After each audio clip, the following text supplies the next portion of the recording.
Ce que je vais te révéler dans cette vidéo à propos de la marque de la bête pourrait te surprendre, voire remettre en question ce que tu pensais savoir. Certaines idées populaires autour de ce sujet ne reflètent pas toujours ce que la Bible enseigne véritablement. Reste avec moi jusqu'à la fin pour découvrir la profondeur et le véritable sens de ce message prophétique. La marque de la bête n'est pas 666. Selon la Bible, la marque de la bête est une marque symbolique ou littérale qui sera imposée aux gens pendant la fin des temps, comme décrit dans l'Apocalypse chapitre 13. Elle jouera un rôle central dans le gouvernement mondial final, dirigé par deux figures clés, la bête de la mer, également appelée l'Antéchrist, et la bête de la terre, correspondant au faux prophète. Avant le retour de Jésus, le faux prophète obligera les gens à accepter cette marque. Cette marque, décrite comme un nombre qui se calcule à 666, n'est pas nécessairement ce nombre lui-même. Apocalypse 13, verset 18.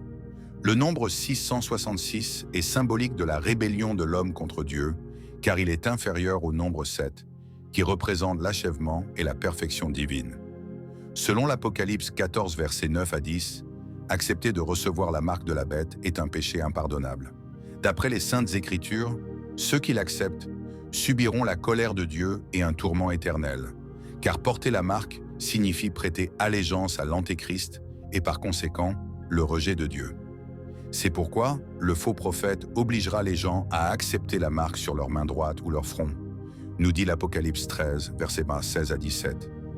Sans elle, les individus ne pourront ni acheter ni vendre, ce qui entraînera une isolation économique et de grandes difficultés de vie. Par ailleurs, les Saintes Écritures nous disent que ceux qui refusent la marque feront face à des persécutions et à des exécutions. Apocalypse 20, verset 4, décrit comment les personnes qui résistent à la marque seront décapitées pour leur foi et leur témoignage sur Jésus.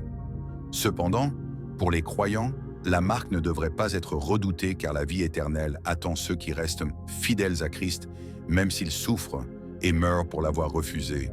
Dieu promet un avenir sans douleur, sans mort et sans tristesse pour son peuple. Par contre, l'Apocalypse 16, verset 2, révèle que ceux qui acceptent la marque subiront de la part de l'Éternel des souffrances physiques, y compris des plaies douloureuses.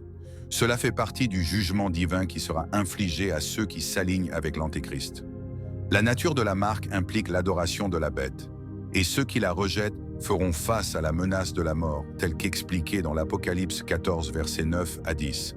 Les spéculations sur les codes barres ou les puces sont courantes, mais le facteur distinctif sera l'adoration de la bête et un choix clair entre suivre Dieu ou l'Antéchrist. En définitive, la marque de la bête est un concept significatif dans l'eschatologie chrétienne. Elle représente un futur test de loyauté où les gens devront choisir entre l'allégeance à l'Antéchrist ou la fidélité à Dieu.